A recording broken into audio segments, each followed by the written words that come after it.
In this video, we're going to talk about all the options on the mode dial of your camera, what they do, and when to use them. My name is Timothy Reese, and I've worked in the television, film, and photography world as a director of photography and a photographer for nearly 20 years. Check out my videos as we cover not only the how, but also the why of various technical and creative techniques used in the creation of real images.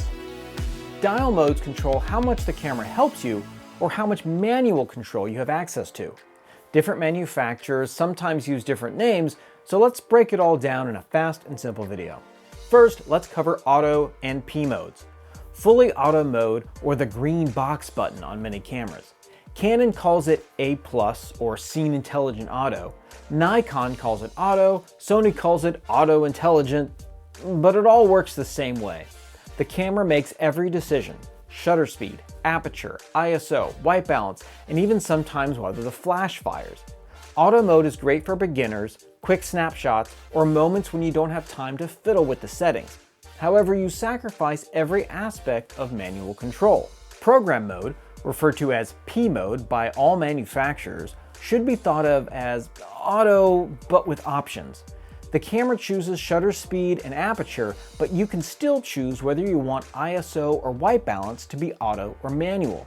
There's an additional tool I want to now mention while we're talking about P mode, and that is exposure compensation, which is a tool that is available not only in P mode, but also when used with aperture and shutter modes, which will allow you to force the auto exposure to be brighter or darker.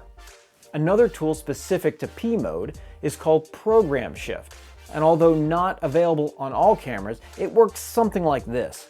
After setting the initial exposure automatically, you can then manually change either the shutter or the aperture, with the camera adjusting the opposite control to maintain the same exposure. To understand what it's doing there, check out my video on the exposure triangle. P mode is great for when you want to force a specific setting, such as ISO or white balance, but don't want to deal with choosing the correct shutter or aperture.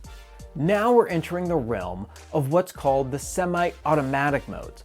These can be very useful if you understand the creative exposure controls of the aperture and shutter, but don't want to have to manually balance everything to get good exposure. Aperture Priority mode. Canon calls it AV for aperture value.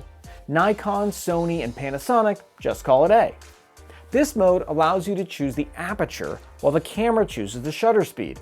Knowing that aperture affects depth of field, using this mode will let you dial in how much depth you want in your image while leaving the decision of shutter speed to the camera. Use it when you want shallow depth of field for portraits or deep focus for landscapes. For everything you ever wanted to learn about the aperture, check out my aperture and depth of field videos. Shutter priority. Canon calls it TV for time value. Nikon, Sony, Panasonic, just call it S. Here you pick the shutter speed. The camera picks the aperture. Since shutter speed controls the amount of motion blur in your image, this mode is handy when you want to add or reduce blur, while leaving the rest of the exposure decisions to the camera. Use it when you are shooting fast-moving subjects to freeze the action, when you want to add a dreamy smear to your image, or when shooting with long lenses to minimize the motion blur created by the handheld operation of the camera. To learn more about motion blur and how to minimize it in your photos, check out my shutter video. One word of caution when using shutter priority mode, combined with manual ISO. If you decide to keep your ISO on manual, the camera might not always be able to achieve good exposure if you choose a shutter speed too fast for a dark environment or too slow for a bright one. So keep that in mind if you aren't getting the results you want. Often, if the camera has a built-in exposure meter, it will place an arrow in the direction of the over or under exposure, or it might flash either the aperture or ISO value to let you know it can't get where it needs to go without a manual adjustment on your end. Okay, we finally graduated to the manual mode, or M on most cameras. In this setting, you are the boss. You control shutter, aperture, ISO, and white balance. However, just like in the other modes, you can still choose an assist by using auto ISO and auto white balance. But if you're using M mode, more than likely you want full control, and by using auto ISO, you might find that the camera may fight you a bit. Use it when you want consistency between exposures, are in a controlled environment, when you want total creative control, or are shooting video and need locked exposures to keep the image from fluctuating. Some entry-level cameras will have scene modes, usually scene as SCN, scene, or as visual icons that represent the environment or situation you're in. You might see these icons like portrait, landscape, macro, night, sports, or fireworks. Each preset tweaks color, shutter speed, aperture, and ISO to match the scenario. Now this is great for beginners, and if your camera shows you what it's doing in each mode, you might be able to get a peek under the hood, so to speak, at what manual settings might be useful for those scenarios in the future. Bulb mode, or B mode, can also be found on many photography cameras. It keeps the shutter open as long as you hold the shutter button, or when using a remote trigger.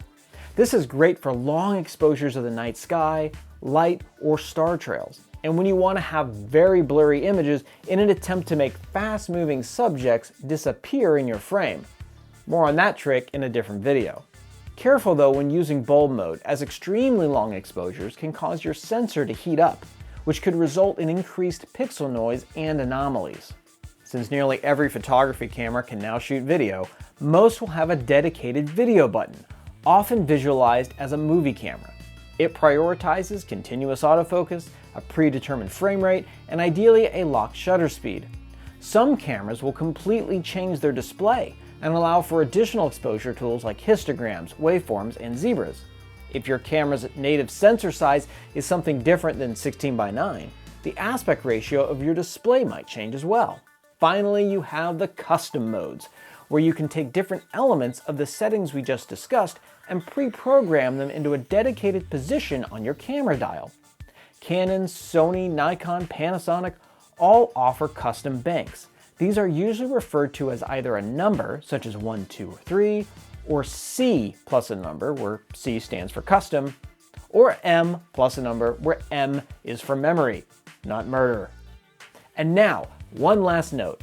If you find that your camera does not have a mode dial, it's more than likely due to it being a video-first device where the semi-automatic modes such as A or S are not commonly used.